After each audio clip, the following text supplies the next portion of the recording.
Welcome into the Cricket Nation cast, and we've got a breaking news special here, hot off the press. The BLACKCAPS bowling coach Shane Jurgensen's been re-signed for 2 more years. He joins us live from the Virtual Pavilion Pavs in Lincoln. Jurgo, welcome and congratulations, mate. Thanks, Willie. Yeah, really nice intro there, but yeah, thanks very much. I look forward to continuing in my role.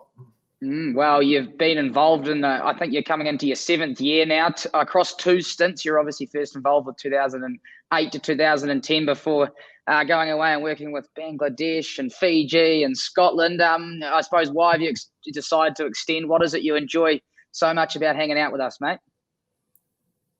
Well, to start with, great bunch of blokes. I think it's been a fantastic journey for me as a coach, and the opportunity, I couldn't turn it down. I've known a few of these boys that I work closely with, and they're bowling for a long time now, stretching across, over a decade. I've known them for when I first met them. So, New Zealand cricket's been great to me, and it's a great opportunity. Yeah, can you give us an idea of what it is like to work with such a world-class bowling lineup? You only have to go through the names now. Bolt, Southey, Wagner, Henry, Jameson coming in, Ferguson, the list goes on. I'm sure I've forgotten them. What's it like for you to be able to help those guys with their game and see the levels they've got to? Oh, it's fantastic. And look, that goes without saying. I think any coach would really enjoy it. But I think for me, it's just the whole opportunity to work with these guys and have that, the success of recent times, or success for a long time, but obviously with the World Cup last year and how the guys have done in all the formats. It's just great to have that impact. I'd like to think that I don't have a big impact. I have a small impact, but I just help their journey. I mean, these guys have really good ownership on their cricket. They know where they want to go. And my role is to support that in any way that I can. And that's how I do that with the guys individually and as a bowling unit with our fast bowlers, our all-rounders and our spinners. It's evolved over time. So when I first came to New Zealand, I was no doubt a young coach and probably was more technically minded. And then the way that the team was set up, where our analysts would have the plans, and then it would be me that would sort of look at those plans and look to try and find common ground and develop that to the strength of the bowler.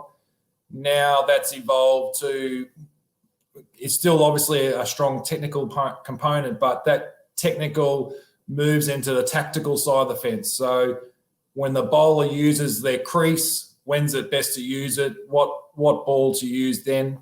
And then the scouting, how do we adapt that into the game and take that live, I suppose. So in the status of the game, a wicket, how is the wicket playing? How are the opposition looking to attack us?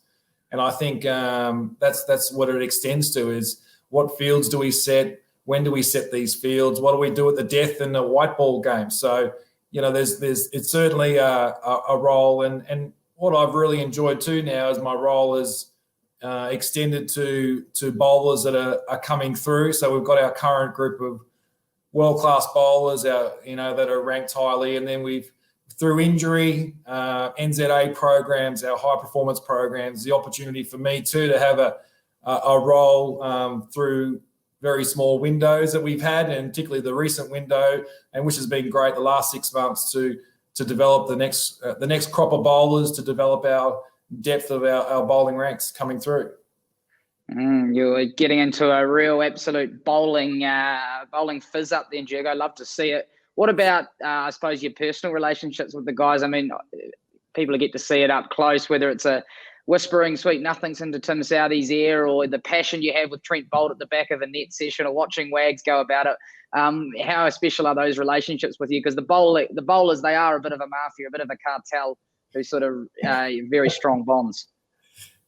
Yeah, they're always looking to bowl new deliveries. They're always looking to tinker with their game, and I think it's great for me to be a part of that. Use the video camera. We like to get the speed gun out, how accurate or not accurate it is, to really get them going in the nets. To have that impact with the guys is is awesome to see how they go. And they're all different. You've got Neil Wagner, who will make sure that everyone knows when he's got a wicket in the nets, not just the game. And you've got our spinners too. You've got Ish, you've got Sat. There's guys like that love to take wickets in the nets and really put the pressure on the batters. And I think it's a real key component for us as success as a team, is that intensity at trainings, and that's what the guys bring also.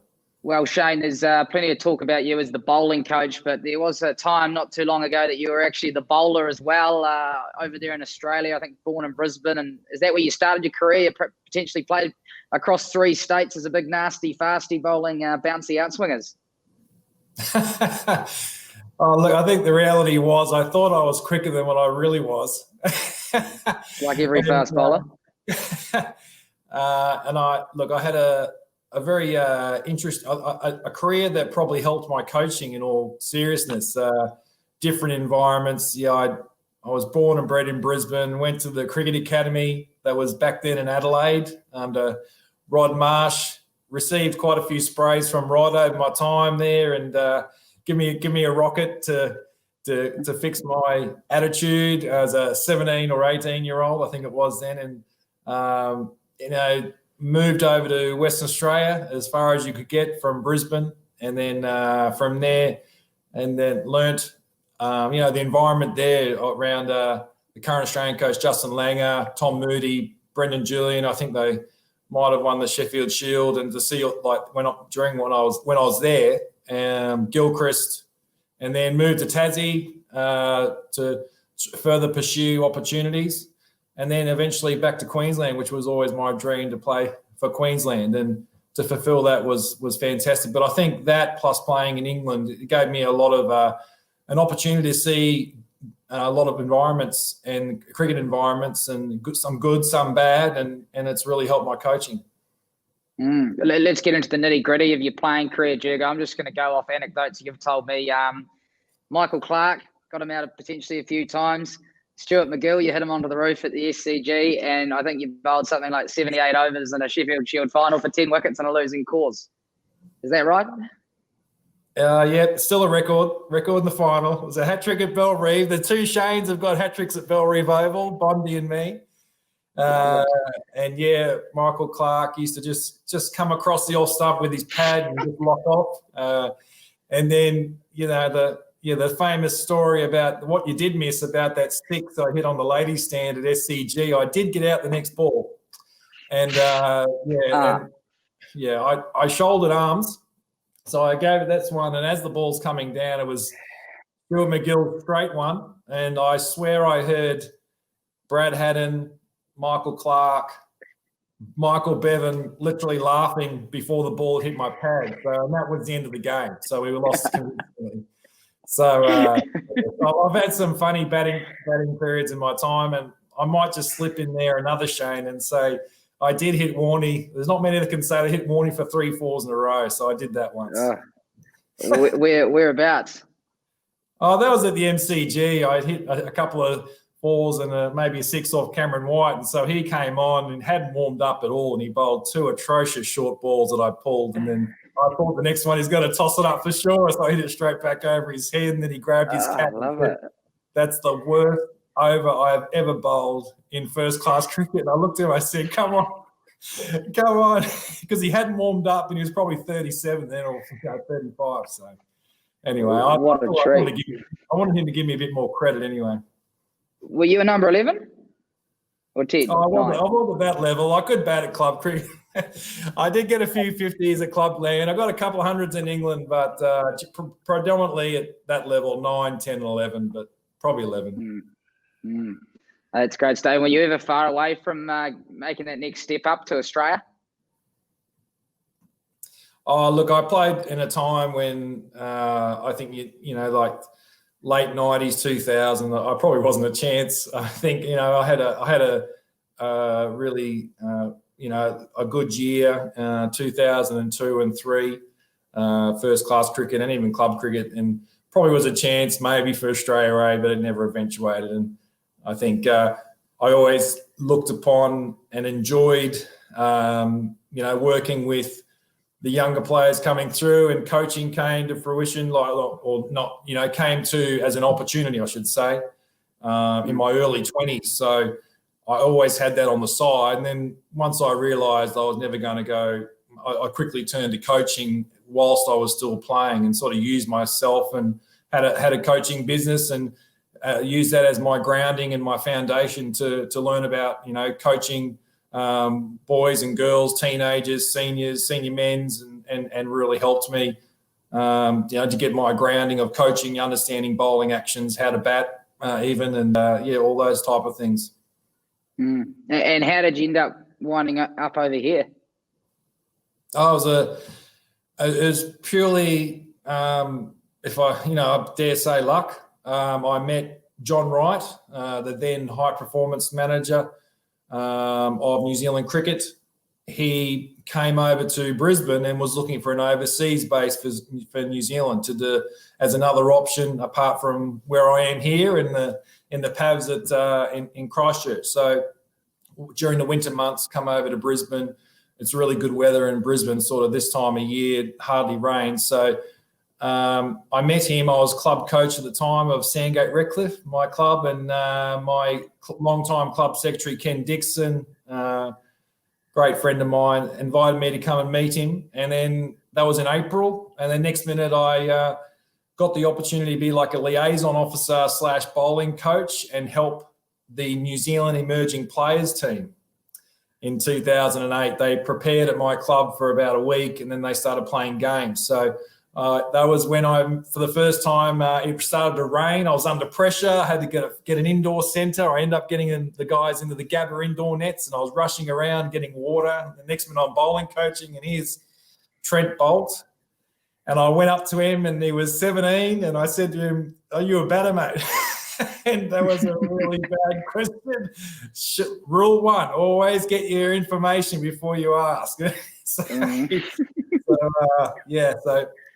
we've all seen, you've all seen Bolty bat. I mean, he can bat, and there's no doubt about that. But it definitely isn't his strength in terms of, how his career has turned out. He's certainly been an outstanding bowler for New Zealand. And then just quickly, Jig, I think, did you come over here? Was there a short involvement with Canterbury before moving straight into the BLACKCAPS job?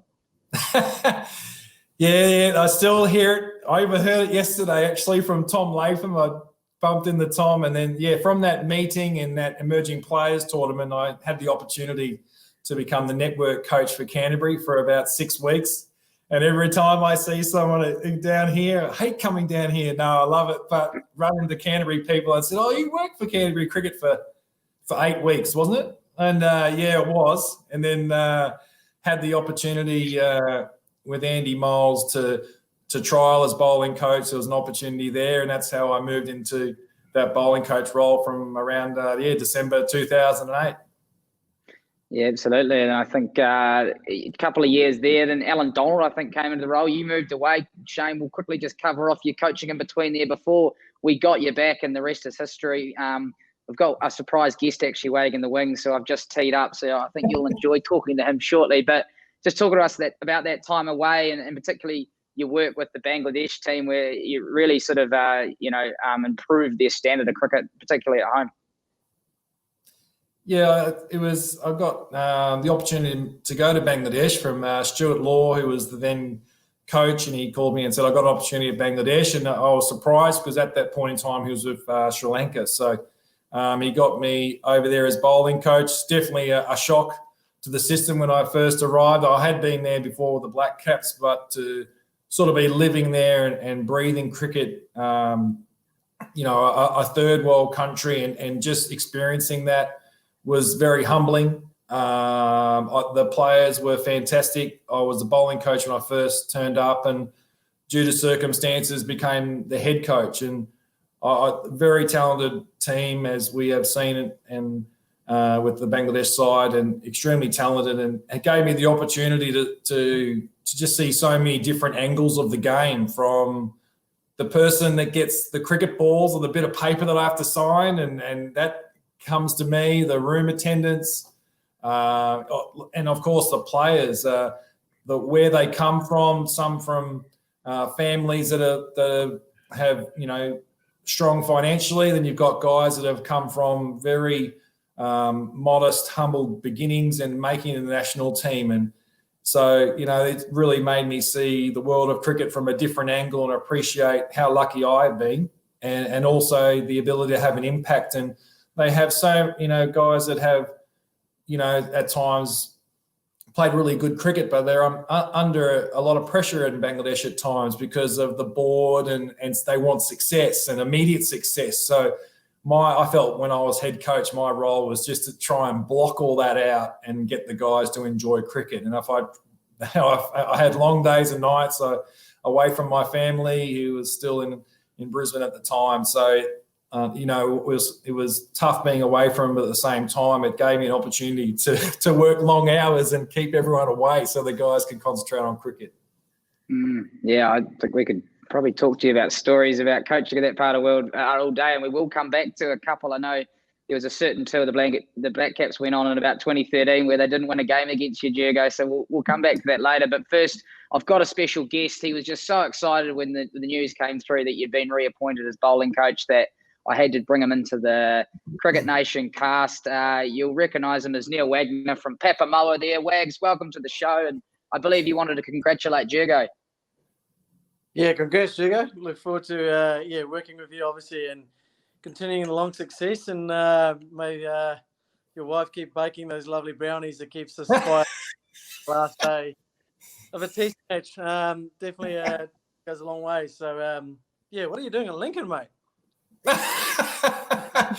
Well, I've got a hoodie on to start with. I'm cold. So we're planning away for the season ahead, Wags. Thanks for your kind words, mate. There's no doubt the baking it'll keep coming, and the people down at Lincoln this week have experienced that. My wife's coffee date slice and the chopped banana bread. So it's always good to have that opportunity for our bowlers meetings to bring everyone together with food. It's outstanding stuff. On tea time on day 4 and day 5, a little lift me up. It sort of always helps too. So sometimes it goes a long way there, Jurgo. So thank you very much for Vanessa for doing that. Anything else apart from his baking, Wags? What is it that's like to work with Jurgo? No, like obviously you would have seen in this interview in the last sort of couple of minutes talking to him. He's always smiling, always energetic, always brings in a lot of fun. Sometimes when you feel a little bit down and out or tired and feel like you've had a tough day, that smile on your face, it sort of just lifts you up and gets you going again. Always encouraging, and that's why I think he's so good in his role. So I think it's been really good working with Jurgo, especially in this last sort of couple of months. Is sort of the longest time I've actually been able to spend with Jurgo, because when you're sort of in and out the team and the guys are overseas or far away, it's only via text or something like that where you keep in touch, and to be actually hands-on and be there and help you out has been real beneficial, and getting on new ideas, new plans, and working on a couple of things, tweaking run up here and there. It's been really beneficial to have this time together, and being able to train with him has been really good and gone a long way. But yeah, like I said, it's not just the rocky roads and the brownies and the banana cake that lifts you up on day 4 and day 5. It's always his wisdom and his knowledge, and being able to come there and see the positive side of things when you sort of back against the wall, needing that little bit of extra or needing a bit of information. Jurgo is always there. So really look forward to working with you for the next few years still to come, and hopefully some more success to come that way too. Thanks, Neil. Going to be surprising stuff to the fans to hear that you need to be lifted up, Wags. It looks like you managed to do that for yourself in the test. But Jurgo, from your perspective, what's it like to work with Wags and I suppose there's other bowlers in particular? Yeah, it's such a privilege. They've got guys that are world class, high ranked, and that's been evolving for a while. Like the guys are they're so fit and strong and able to bowl for long periods. And obviously Neil's no exception. He's in the nets, and then he has his bat, and then all of a sudden he's fielding, and then he's doing his running and sprinting through, his run throughs. Then he's at the gym. Then he's mowing Trent's lawn. So, it doesn't stop. And that's why, you know, when you got guys like Wags with that, just that pure strength to advance games and to try and take wickets and have that success. It's just an awesome opportunity for me, and to help the guys is awesome. And you know, there's those little things that they do to make themselves better away from training, and they're always encouraging each other. And it's always a nice balance with the guys, because there is huge pressure when you're playing international cricket. It's huge, and you know, the guys are human beings, and they need a bit of love sometimes, a pat on the shoulder. They need that human side of it, and I think sometimes in professional sport that gets missed. And I certainly, you know, look to them as, you know, just really hard workers, and as I said, human beings trying their best to do a job for, you know, playing national cricket. Mm. We were talking before, Wags, about how close the bowling unit is, and you can hear from, I mean, the people at home could hear from Shane talking there. It's almost like a family. Is that how you see it from within inside the fast bowling cartel? Yeah, definitely. We're really good match of mates, and obviously get along quite well. And I think we bounce and feed off each other quite a lot too. So it's like Jurgo said, it's a healthy balance, and I don't think it's hard to recognise who's the guys who give the love and who's the guys who come out harder and things like that. It's good to sort of feed those things off each other, and like I said, we're a good bunch of mates. We enjoy a good time together, and we're quite honest and open with each other. And I think that's the nice thing about Jurgo too. When we're in the group with everyone, all the bowlers, we can be honest and we can talk about things, and everyone knows it comes from a good place, and everyone cares, which is, I guess, a massive thing that goes a long way. So we do get along well. We do give each other a couple of grey hairs along the time too, but I think that's in any working environment to be expected. But yeah, everybody would tell you that we do love the time on and off the park with each other. And like Jurgo said, we challenge each other. We try and push each other to go the extra mile. It's been brilliant this last sort of few months, being able to, like I said, train with Shane, but also having Balti around, which is normally obviously a lot of time is away, to be able to be in the gym together and to do running sessions together and all those sort of stuff. The guy's a super freak. He's fit and strong, and he keeps pushing you, encouraging you to obviously lift your game and step up another level. And same with Tim when he comes into the nets. He's Mr. Ultra competitive. You know, he's just non-stop compete, and yeah, doesn't let down. So you sort of feel like you need to step up your game too, to continuously keep in that battle with him too. So it's all good fun. We all keep learning from each other and feeding off each other, which has been brilliant. And yeah, hopefully it may continue.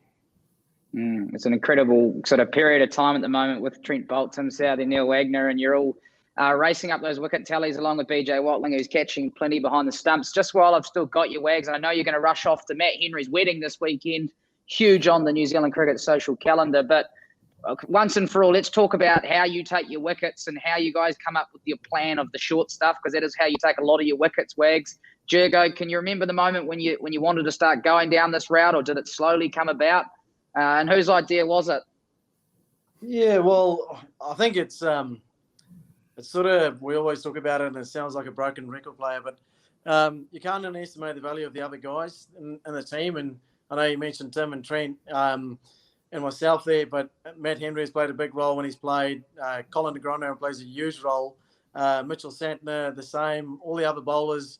And then also Jamo's come in, Kyle Jamieson, and played unbelievable 2 test matches. And I think that work that we put in as a unit, as a group, goes a long way. And you can only be as successful in the day as what you are with guys in the field, the other bowling from the other end, and how we play as a team. So it has been pretty awesome and really good in that sense. But, gosh, I don't want to be on those high balls when if I had to bowl and catch it myself. And some of the catches have been taken under the lid, or, like you said, BJ, and then the guys in the outfield as tough catches, and they do a lot of hard work to get that done. And getting back to where it sort of all started was in 2015-16, I think it was Brendan's last test match, I think, against Australia, where it sort of just got flat, the ball got wet and didn't really swing, and we decided we needed to try and look at a different sort of option, different way of taking wickets. And the short ball is always something that I've referred to as an aggressive option, and always sort of Been in my armoury is something I always seen as taking a wicket, not just being a dot, I guess. And we sort of started plugging away with that and set field for it, and it sort of happened. And then I guess, again, the brains trust from Brendan, Kane, BJ, Tom Latham, all the other guys to be able to talk and be in a discussion where we think a fielder is going to be crucial and in play. And then Jurgo as well, coming around the boundary with a Powerade or a drink, with his smile on his face, with encouraging you and telling you what to do, with a certain plan, goes a long way. So, it's sort of, what is it, probably 5 years now in the making, and it's been really, really enjoyable. I think for me, too, with going on from Neil is that with the group, we can, it's when we actually maybe change that attack and go for it. And I think it can't be successful, a bit like what Wags say, with not just the bowlers complementing his method of attack and his role, but also the senior group. And as you mentioned, BJ, Kane, when do we actually implement that plan and try and get the batter off the front foot and make them uncomfortable? And I think the timing of that is really important as well. And the guys have learnt when best to do it, and then we've had times when maybe we've done it a bit too much. But it's awesome. But most of the time, it has worked, and I think we saw an unbelievable example, fantastic example, the way the Wags bowled in Australia. And Mr. Smith feeling very uncomfortable about it, and he did really well and in Australia, and it was an awesome series. And Neil's been doing it for a long time. No, he certainly has. Well, unfortunately for Neil, this is more about you, Jurgo. So we're going to ask you one more, and then I'm going to drop Wags off because I do appreciate him beaming in there from Papamoa. Neil, just some inside info maybe for the fans at home about Jurgo. I've written down he likes to go for really, really long walks, and they're not romantic long walks on the beach. They're just wandering everywhere. He's also struggles in the warm-up game with the football spot. Is that fair to say? Yeah, I think the thing I was going to say is Jurgo's not the best at spot. I've been given a lot of stick that I'm right up there with being one of the worst as well. But I'm pretty glad that Jurgo's the one that's doing worse than me. That I. Oh, it's my big feet. Need to take the abuse of big target.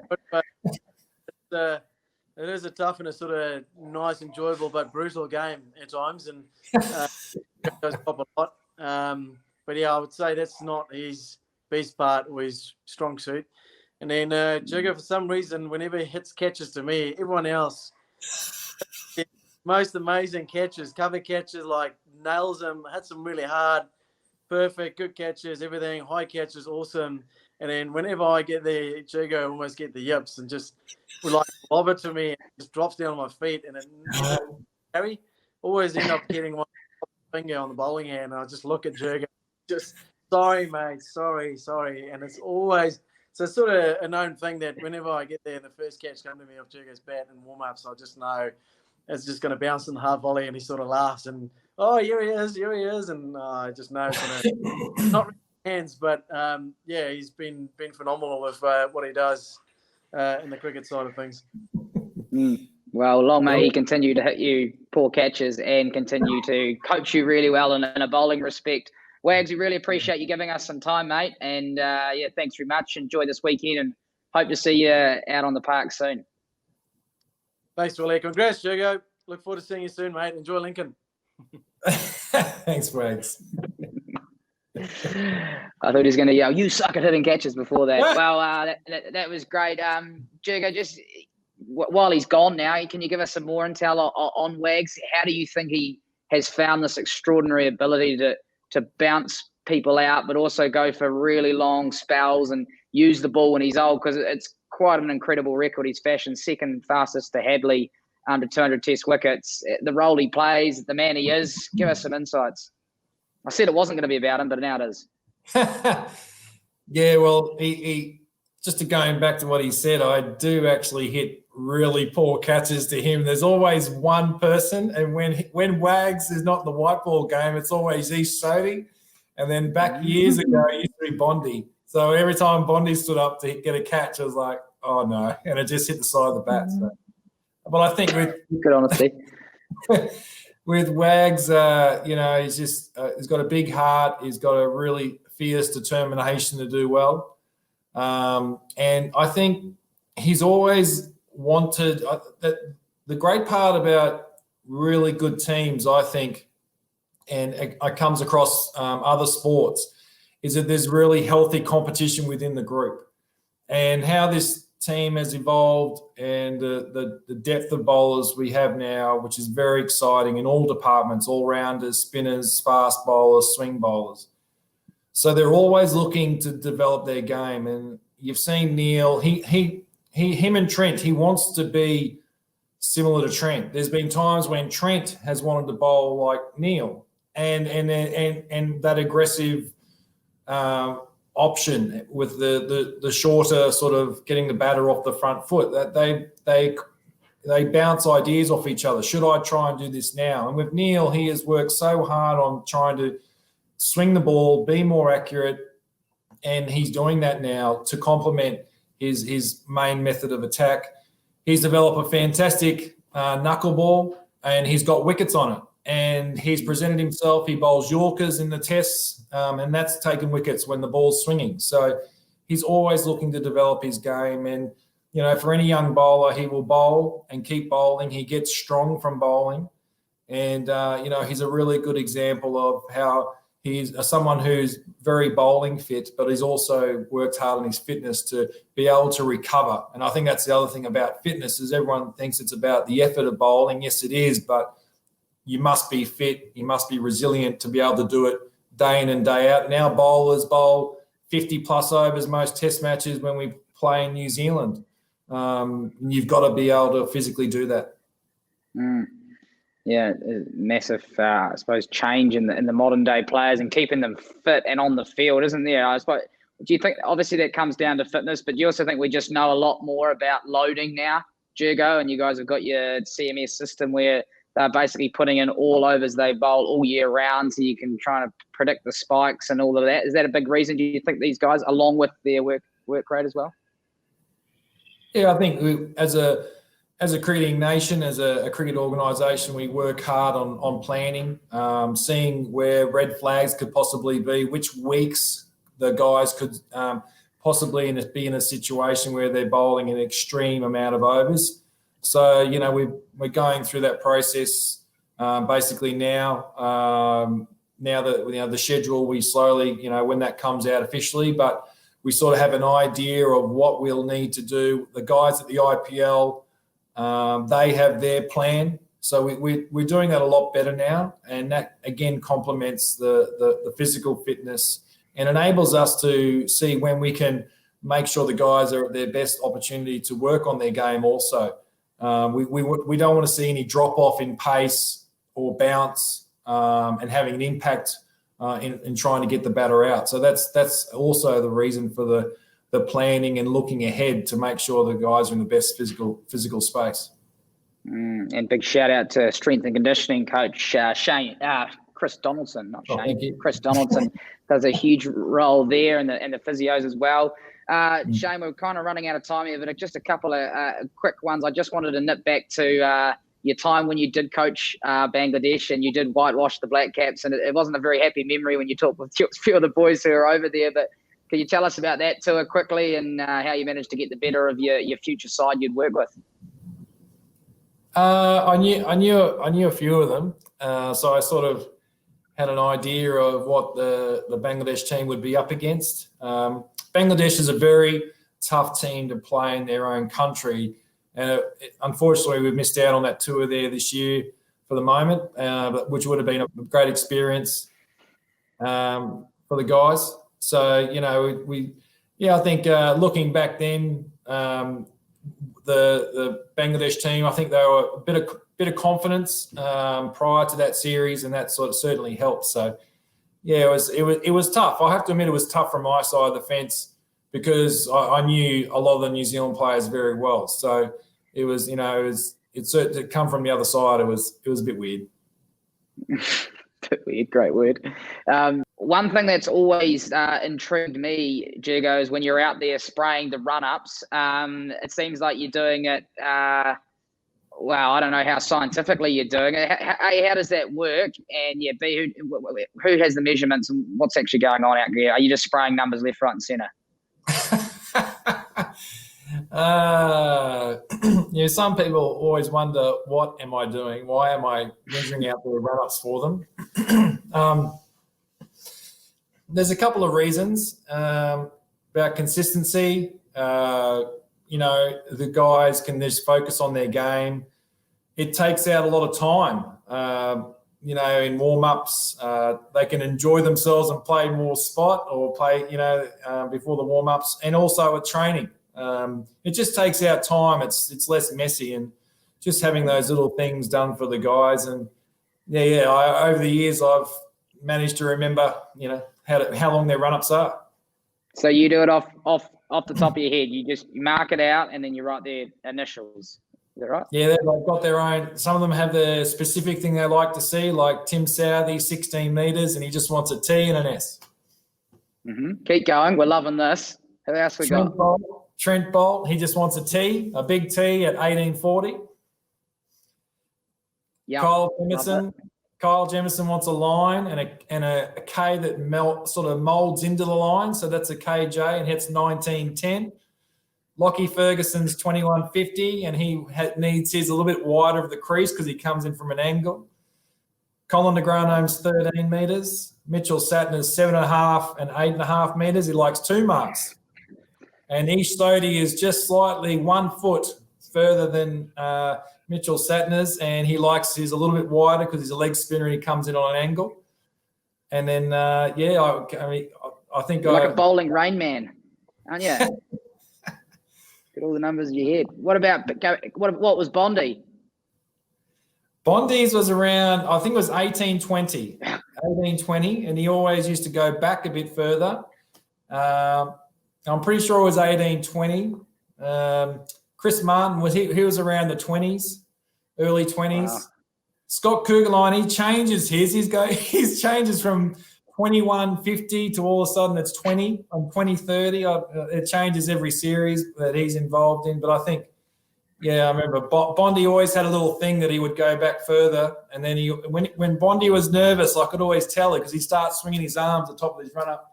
He was nervous, ready to go. So you pick up on all those little things that the guys do, and that's what's really cool too, is all those little things that when they're nervous, when they're bowling well, where does their arms go? What do they do? What do they do with their run-ups? And there's all, it's really cool. What do I do with my hands? Yeah, that's classic that you coached Bondi, and then when he became the Black Caps bowling coach, and then you're back. That's fantastic. I don't know if people knew that. The protege became the master, and then now you're both great mates and coaches. He's great to catch up with him. I don't see him much. He's doing really well around the leagues and around the world. So when we catch up, it's always great to exchange ideas and talk bowling, and he's a great guy. So it was a great privilege to coach him, and now we're exchanging stories outside the playing area. Neil mentioned it there. You're a great character. You're a great man to have on tour. And you do usually like to find the good spots for dinner and occasionally a beer as well. I was just curious as to know your sort of favourite spots on the NZC tour and the home summer, places that you like to go for a pizza and a beer potentially. Well, I'm at Lincoln, so I spent a lot of cricketers are very familiar with this place. So the Lab, it's called, down near Lincoln, a good pizza there and an amber ale. And then Hamilton, I do pizza. I do have healthy food. I get very spoilt at home. So my beautiful wife, I get very good meals there. So the Hamilton, the burger place there near the hotel. I can't remember the place at the moment, but I think any place that has a good burger and a pizza, just to break up my salads, sort of just make sure and that's why I have to do the 10 to 15K a day or whatever it is to try and enable myself to have the pleasure of eating that food. For those that don't know, Shane does go on one-man walking missions. You're up very early as well, aren't you, Jurgo? So I suppose that allows you the time to go walkabouts. I just wanted to cover off one other social trip that seemed to go wrong for us on tour. Obviously, you former domestic Australian fast bowler, and the team arrived into Perth pretty excited ahead of the first test. The support staff, you said you had some great ideas to take us out to your old haunt in Subiaco, and unfortunately everything was closed down there. What was your recollection of that, and how disappointing was it? Yeah, the Subiaco Hotel was a good place to go to in Perth when I lived there. So way back then, 1996 or 7. So yeah, one thing I do remember stands out. It was that we just arrived. So as a support staff, we I was under pressure to find a place, and I thought this place was going to be good, as it was 20 plus years ago. And then I remember VJ, the physio, we were driving down the main road, and VJ just looked out the window and goes, geez, there's a lot of places for lease here. A lot of signs up, a lot of empty businesses. And I went, oh, okay. Yeah, so, yeah, that was a real failure for me that night. It was not a bad meal, but we were pretty happy to get home. Yeah, that's good stuff, and that's why we enjoy being on tour. Couple of final points, Shane. We've done a lot of talking about those real top bowlers that you get to work with, but I'm interested in getting your thoughts around the depth of fast bowling in New Zealand and how we've been able to develop that the last few years, and what might lie ahead, do you think, in the fast bowling system? Oh yeah, we've got, through our relationships with the major associations and the opportunities with high performance programs in New Zealand cricket, winter training squad, under 19. So the guys that are coming through, it's very encouraging to see what we've got with our spinners and fast bowlers. And we've got numerous bowlers, like in terms of our spinners, we've got Rachin Ravindra, who's obviously an opening batter. And then we go into our fast bowlers. It's been great to work with Kyle as he's come through the A system, over the last 2 years. And it's a really important system, that, because the guys learn to become resilient. They learn what requirements are at the next level. And they might have, there's no doubt when it comes to fast bowling, you in particular, you get injuries.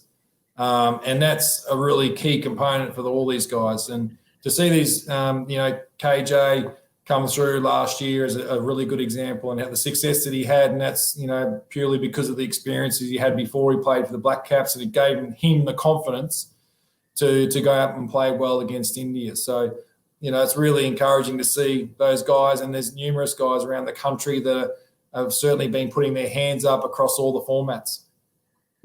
Yeah, absolutely. How good was that, Kyle Jamieson, in his debut series? It must be so satisfying for you as a bowling coach when you see something like that, Jurgo, and knowing the work you put in with him. Yeah, he executed beautifully, and really, you could say he rise to the occasion, but he'd done the preparation before, and he had a very good A series just prior to that one-day series against India, and their openers he bowled against and was successful at. And he's developed his game and developed his armoury, and he's got one really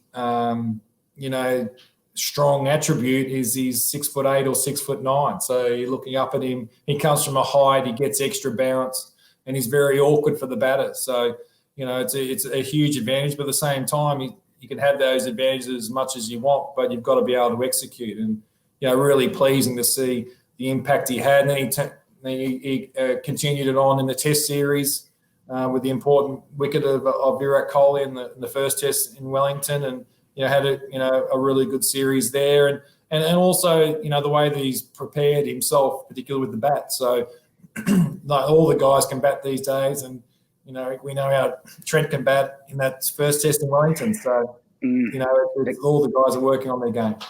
But can they smash Shane Warne with 3 4s in a row, or put Stuart McGill on the roof? We just don't know. No one can do that again. Exactly. Good stuff, Jurgo. Hey, it's been great to have a yarn to you, mate. I feel like we could yarn all day. There's plenty more stories for another time, but we thank you for giving up some of your time down there in Lincoln. Congratulations on another 2 years. We're really looking forward to seeing plenty of you and seeing how the team goes. No worries. Thank you. Thanks, Willie.